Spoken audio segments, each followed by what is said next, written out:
Hi guys. All right. So, had some stuff I had to do this morning. I had to go downtown and get us some more purified water and a couple of other things. Bought us another pineapple. I love fresh pineapple. I've started using it when we cook meat and in different salads and stuff, and I was just eating it plain. Love fresh pineapple. It's so healthy for you. Okay, so we're on chapter 2 of our little homesteading journey thing here. It is, yeah, we're on chapter 2 of how to start a homestead, no matter where you live. And this one is growing your own groceries. Saving that money, which is a lot, like it's always been important, but now it's getting even more important because I don't think I have to remind people of how expensive our groceries are now. I know $50, even $100 doesn't go that far anymore. So, yeah. Anyway, so chapter 2, growing your own groceries. Growing your own groceries in an urban or suburban environment means you must make efficient use of each and every inch of space, all while navigating any local laws that could impede your plans. And some of that kind of sucks for some people. Fortunately, okay, well, here on the trailer, we would have to do all container gardening. Thankfully, it's only going to be the 1 year because we will be on the property. One way or the other, we will get a camper trailer. I don't care what we have to do. One way or the other, we will have a camper trailer on that property, and more than likely pretty soon. I think it's going to happen soon. So, because I have a couple of people that are on the lookout for me that are willing to help us out, so it's gonna be a good thing, and I can't wait. More videos. How-to videos. In rural areas, you could grow lettuce and border your sidewalk as a border to your sidewalk, but in places with zoning laws and associations clever, such a clever use of space might not be allowed. Some places don't allow that. I I have been told that here we could put in a garden out here. I didn't do it. I didn't have a way to really get the soil tilled up out here. We don't have any of our garden tools here. I didn't really know that many people. So, and getting a hold of the maintenance person here wasn't that easy at the time. So it just didn't happen. I did my best with the what we had. And honestly, I don't think they would have done very well with the hot weather that we had anyway. So, we got a little bit, which a little bit's better than nothing. Right now, I have some apples that were given to us. There were some frozen apples, and I'm cooking those down, and I'm gonna make applesauce and can it. So I love homemade applesauce. And yeah, I know it's canning, but again, right now that's all I can do right now because I don't have the other stuff. I don't have the stuff I need to ferment, so not yet. I will be buying the Redmond's real salt soon. This week I have to buy a new phone. All right. If local laws and ordinances get in your way, you'll need a different type of gardening plan than country folks, but your harvest can still be bountiful. And there are actually a lot of videos on YouTube that cover like different types of basically porch gardening or gardening that you can do like on a little deck railing or something like that. We just didn't have the equipment. So, it is entirely possible to grow enough groceries to feed a family of 4 on as little as a quarter of an acre of land. That is true. That is definitely true. One of the books that I have, it's called The Backyard Homestead, has uh on the back of it it says how to grow, how to raise and grow. I can't remember the rest of the words, but how to raise and grow all of the food needed for, I think it says a family of 4 on a quarter acre. And then it says something about over 2,000 pounds worth of food. So, and that's a really good book. I recommend that book. It's called The Backyard Homestead. And there's a garden journal that goes with that. You have to buy it separately, but I do plan on replacing those. Actually, no, I'm going to have my son send down those books, and I'm going to pick and choose the ones that I do believe that he'll benefit from, and I'm just going to buy those on Amazon and have them sent to him. So, because he's not going to use all of the homesteading books. Anyway, urban homesteaders with only a balcony or a patio will likely have to supplement their harvest with grocery store purchases, but only to a degree, depending on the number of people in the family. And you can kind of tweak it a little bit. Sometimes, I mean, it depends on the space, but a lot of the time you can utilize the space that you have.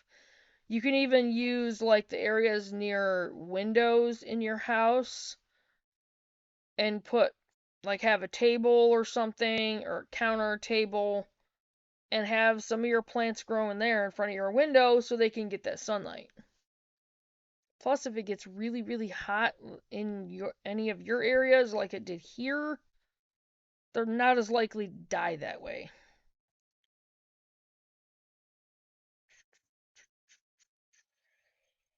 Even though I live on a large homestead without any government intrusion, which we will, I do have to say that Oklahoma's really good for off-grid and gardening and that kind of thing. I still employ. No, I'll read this and then I'll just talk. I still employ all of the space-saving grocery options detailed below. Okay, and I will do the same thing in our off-grid cabin, on our property, and even the camper trailer.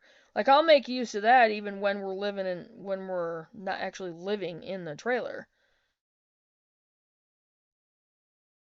I'll make use of that space and maybe even use that for a while as our outdoor kitchen before we get our outdoor kitchen built. So, all right, why? I prefer to work smarter, not harder. That's always the better option. I have only so many hours in the day, even though we have a 1 acre traditional ground plot on our homestead. It is reserved for sweet corn, field corn, melons, vine crops, sorghum, and barley. Okay, with us,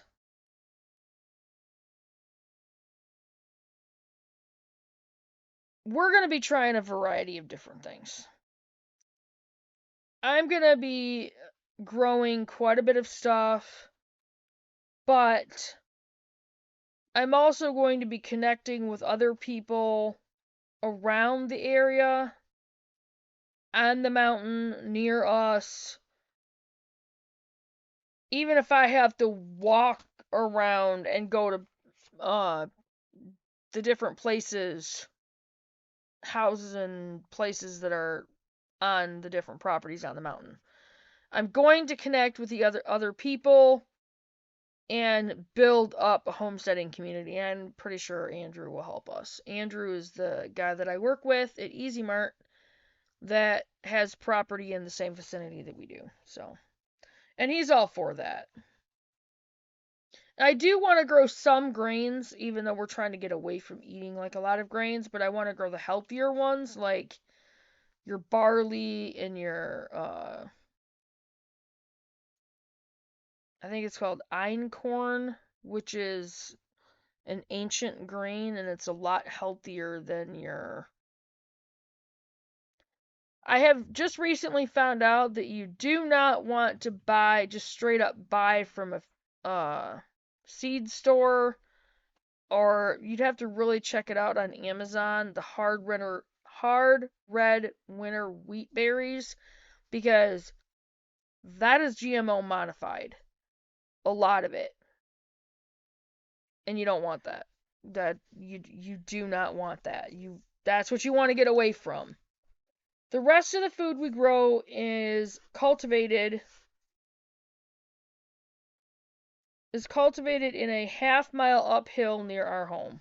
Cultivated a half-mile uphill near our home, sorry. This is partially for OPSEC, operational security reasons. We are a prepper homestead, okay. Alright, I get it. Operational security reasons, I get it.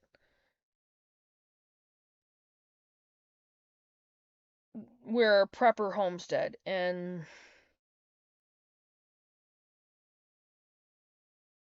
we will be on some things. Like, we're not going to be able to grow coconuts here, unfortunately. So we're going to have to buy, like, our coconut oil. We're going to have to buy, other things that we're going to have to start stocking up on that we can't grow. So yeah, we will have to stock up on certain things. I'm going to try to get away from a lot of disposable items.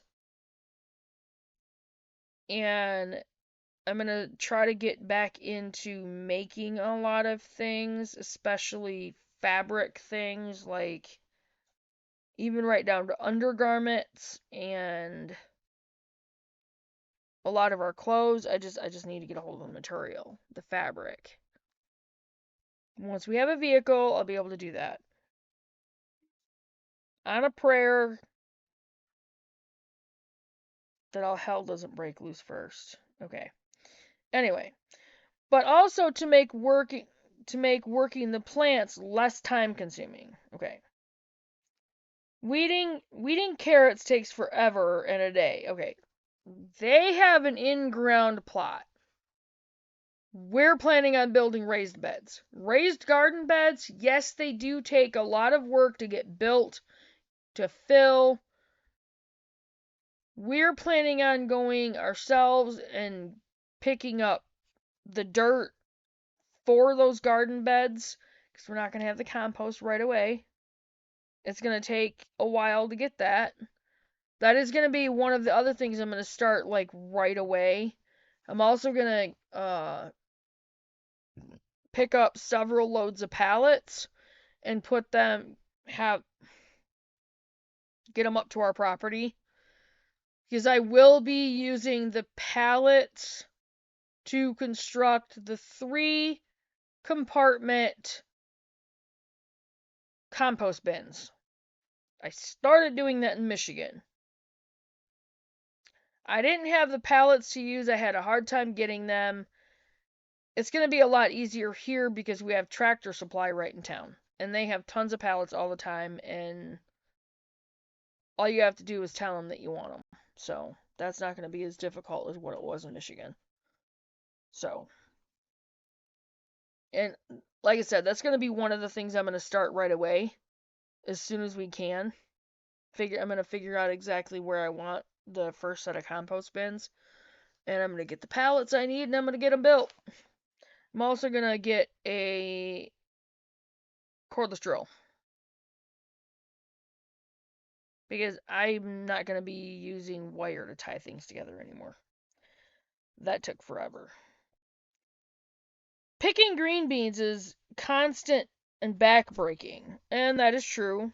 But your raised garden beds, if you build them up a little bit higher, yeah, that's more dirt, that's more you have to fill, but it's not as backbreaking because you don't have to bend over to the ground itself to pick your harvest. And that's what I'm going for. Because I don't want to hurt my back to the point to where I'm laid up. Because building a homestead and being laid up is two things that doesn't go together very well. Anyway, so here we go. But if you use containers, raised beds on stilts, we're just gonna, when we build the beds, we're going to use the wood, the logs off from the land, and we're going to cut them to the length that we want them. 8 foot by 4 foot. And we're just going to stack them 4 logs high. So it's going to take 6, 7, 8. It's going to take 12 8-foot logs for each bed. And 4 of those are going to be cut in half to 4 foot. And that'll be the ends. And I'm just going to get the long, yeah, that's it. I might use the long spikes to pound into them, or brackets. I don't know. I haven't decided yet. But you can also get the raised bed kits, which I don't really want to do that because we're going to have a lot of garden beds. And that would be really expensive, and we're trying to get away from that, which is why we want to use the logs on the property. But we also need, we're going to be using the logs on the property for our house. So we're going to have to kind of figure that one out. But anyway.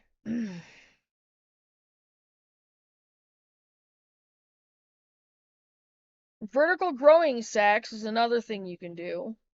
In racks, the daily gardening workload gets cut by more than half, and it actually does. And a lot of these ideas work really well.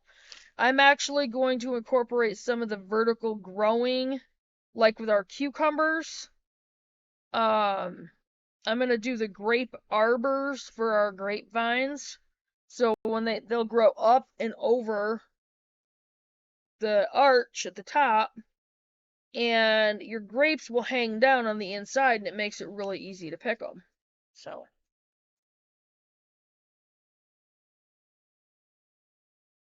I'm probably going to be doing a lot of our vine plants on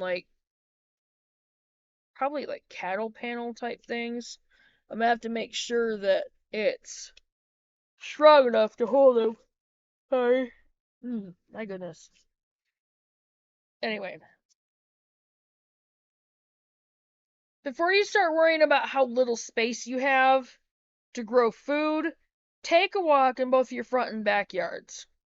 We got to cut a trail through our woods, so that's going to have to be one of the first things we do. Scott and I are going to have to do that.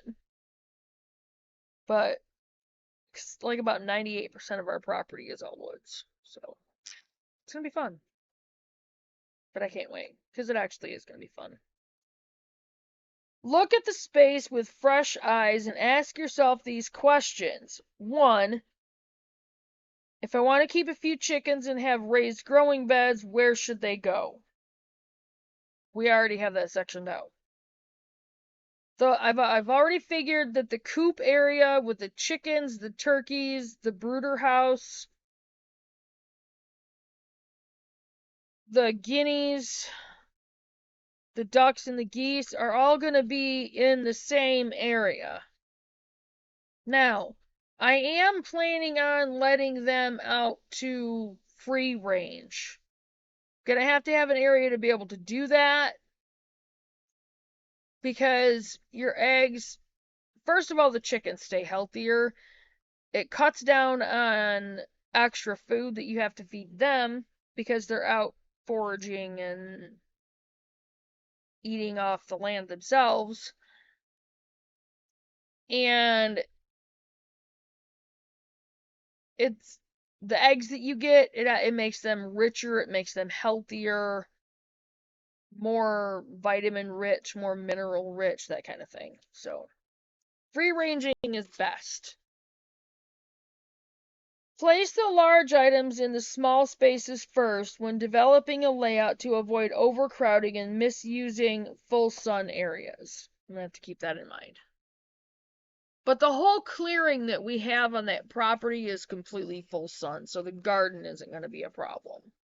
But we are going to, I am actually going to do probably a hoop cover over the garden beds, because Now you have to worry about protecting your gardens from the chemicals that are sprayed in the air.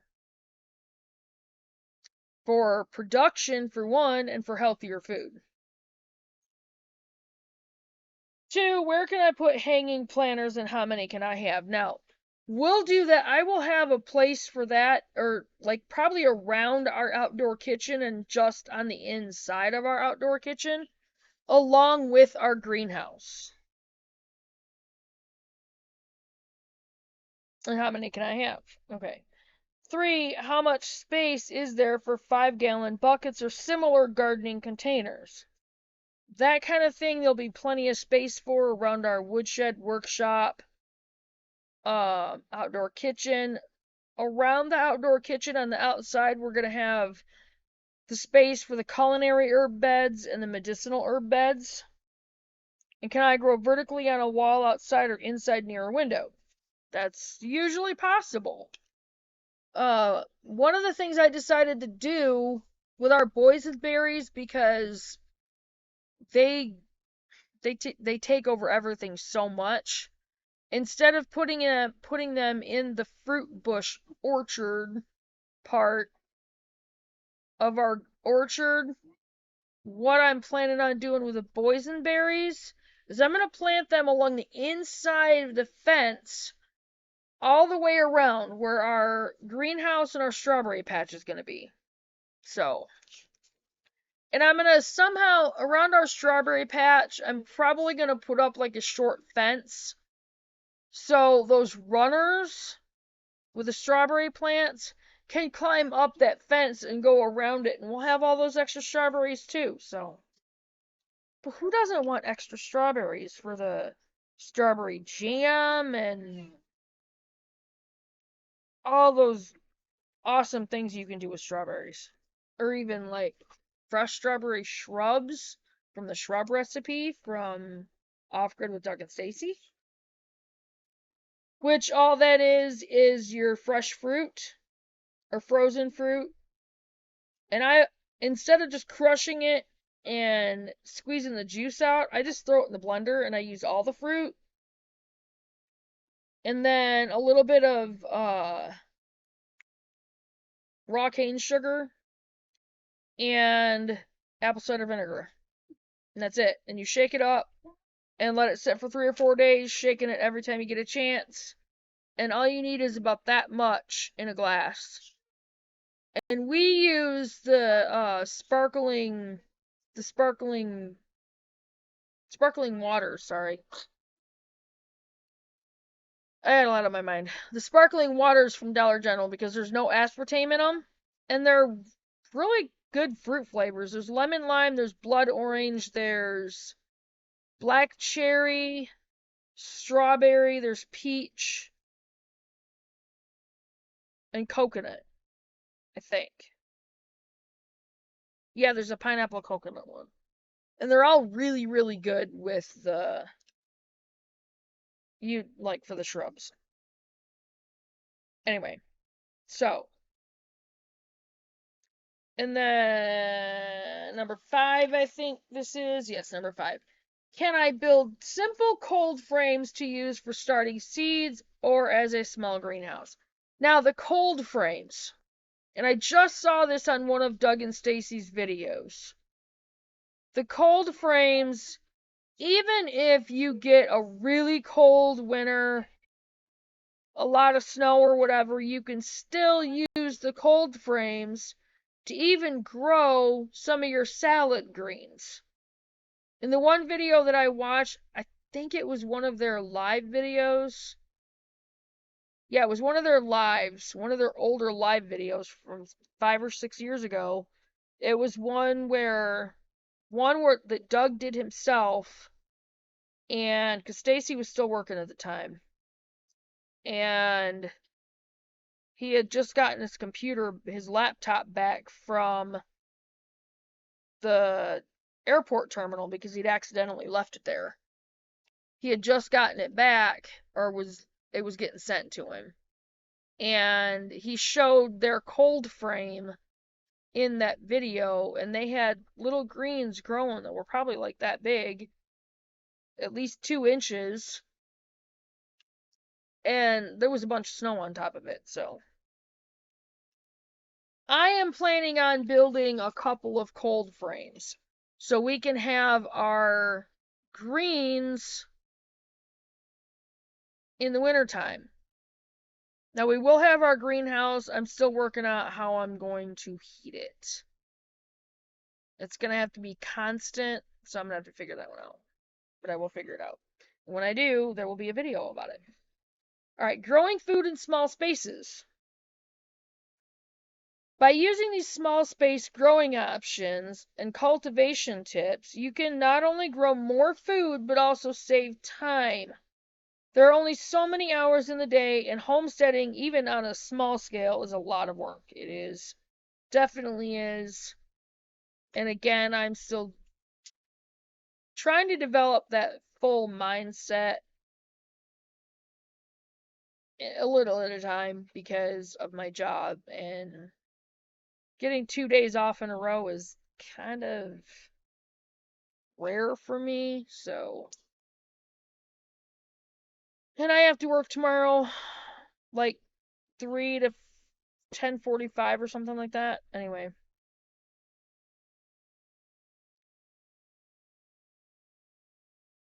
shaving time from your daily and weekly chores will help prevent physical and mental fatigue and hopefully any desire you have to give up. Been there. I went through a point where I just wanted to give up in Michigan because of things we had going on. I kind of did. But then when we realized we were going to be able to move, I jumped right back in.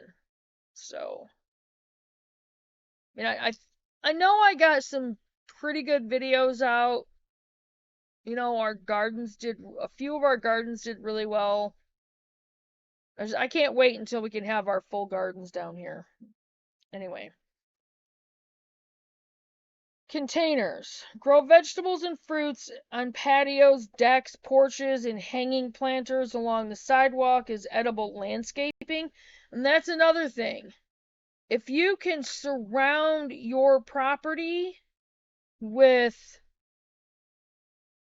fruit bushes, fruit trees, that kind of thing, that's actually an idea. Like, see, I told you that was just something to go by. I'm probably still gonna have our fruit orchard,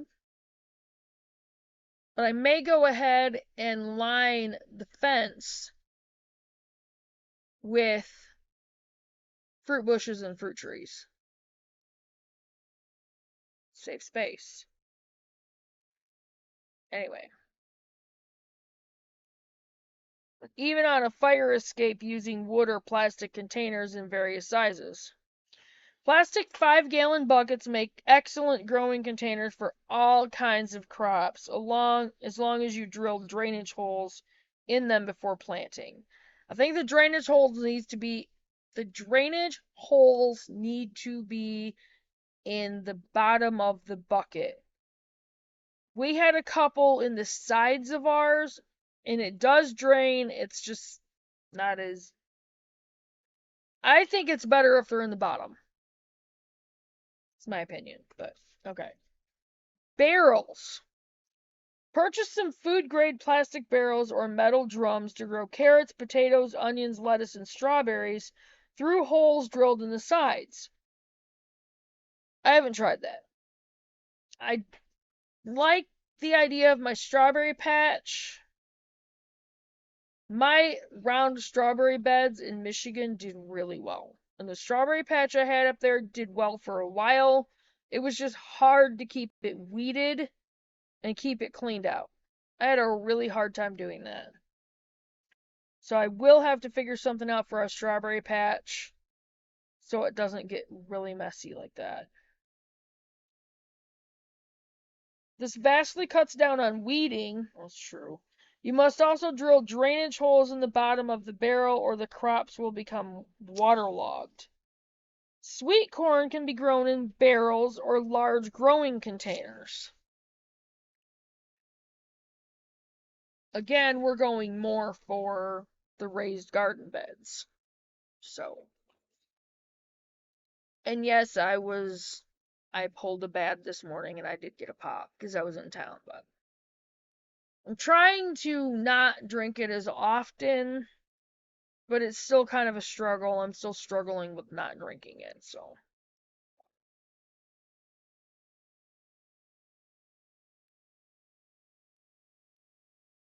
Some of these informational videos are going to end up being pretty long, so bear with me, guys. Vertical gardening. Okay. Build, sow, or buy vertical gardening containers or attach them to a porch, house, garage, deck rail, storage shed, pool deck, or privacy fence. That's something else with a privacy fence. Decorative indoor vertical gardening containers are readily available at garden centers, so you could hop on Pinterest and learn how to build them yourself. That is very true about Pinterest. Pinterest is somewhere that I have gotten a lot of homesteading information, which I will be sharing on here. Hopefully, I'll get more subscribers soon, so I won't have like 100 times more videos than subscribers, but I really hope you guys are getting good information out of this. Water crops. Not so sure I'm going to do this one, even though I do kind of have one going, and that's the pineapple trees. It is quite simple to cultivate rice in planters placed on a riser inside decorative garden ponds. If you do not currently have a garden pond, level out an area about 1 foot down from the surface level to use as a plant shelf to grow rice. We don't really use a lot of rice, so I don't think I'm going to do that. We are going to do a pond, but it's going to be more for the ducks and the geese. And I'm going to try to make it to where our pond is big enough to where we can stock it with fish. And another thing I need to find out when we do go up to the property, I need to find out how far the bigger creek is and if there's fish in it, because there's fish in it, that's going to be a fishing spot. Anyway, raised beds. Ding, ding, ding. Raised beds, either at ground level or table level, can be used to grow just about any common garden crop except for corn. That is true. Glass, plexiglass, or framed windows placed on hinges can turn the raised beds into cold frames or mini greenhouses. And we're going to go with like the hoop things over them. Attach a wood back and doors to a table level raised beds, and they can also be used as storage areas for gardening supplies. Well, that's a good idea too. We'll have our storage space for our garden supplies in our workshop on the property. Enclosed porch. Turn your porch into a greenhouse by enclosing it and using solar power to heat the space. I didn't think about that.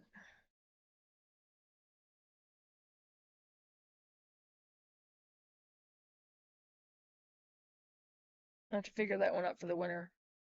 My homesteading mentor, Rick Austin, wrote an inspiring book about how he turned a porch into a greenhouse, composting area, and young rabbit and chick living space.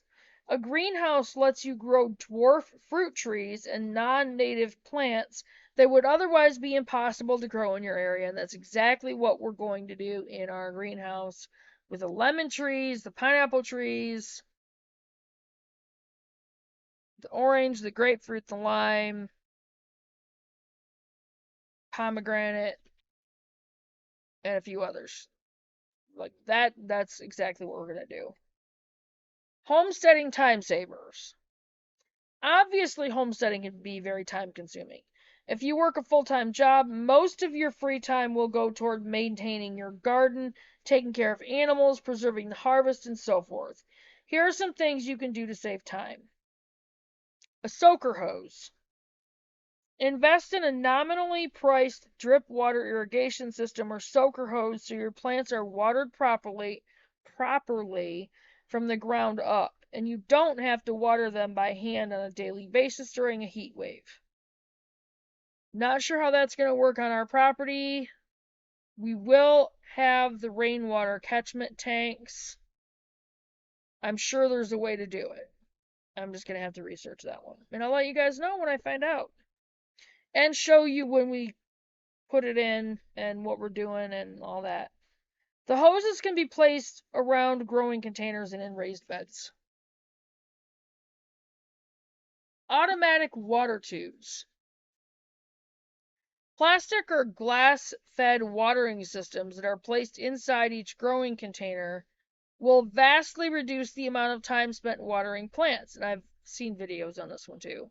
The tapered design prevents overwatering and allows you to only fill it once per week. That would actually be handy.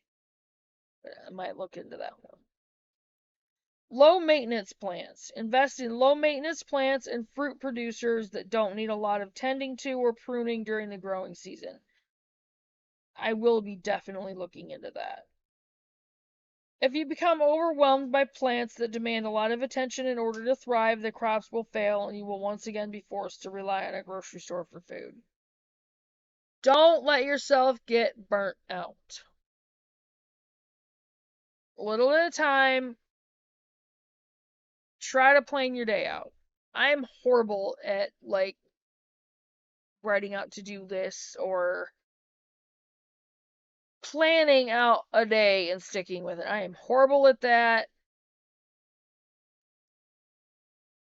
I'm working on that one. That's something I know I'm not good at. Okay, so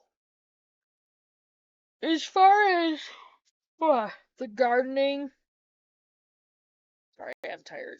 Anyway, as you can see, there's a lot of different ways you can garden. There's also the back to Eden gardening. Doug and Stacy didn't really like that very much, and I know they got away from that and they put in more raised beds. The more research I've done, I would rather do the raised beds. For us, it's going to be a lot easier. So, and the fruit bushes and fruit trees, again, I'm thinking of possibly lining the inside of the fence, the perimeter fence, privacy fence around the property with those. So, again, that'll be another video, and like as we get going on that stuff, and I'm gonna talk to Andrew and see, try to see if we can coordinate next week sometime and get up to the property. And even if it's cold, I don't care. We're still gonna go out there. We're still gonna work, and I'm working on getting a camper trailer. And as soon as I know that we're getting one, I'll let you guys know. I'll do a video and let you guys know that, and even if it's a short little video. I am working, I told you I am working on some applesauce. I will do a short little video when I actually do that. I'm cooking the apples down right now. Um, anyway, but that's it. That's all of chapter 2 on growing your own groceries. If you have any questions, put them in the comments. Let me know. Hit the like button. If you want to be able to be notified about the videos every day, hit the subscribe button and make sure you hit the little bell that shows makes it to where you get all the notifications. I think that's about it for this video, and I will get this uploaded, and I'll do another video to show you my applesauce, and more than likely another video tonight. So I will see you guys in the next video, and take care. Bye, guys.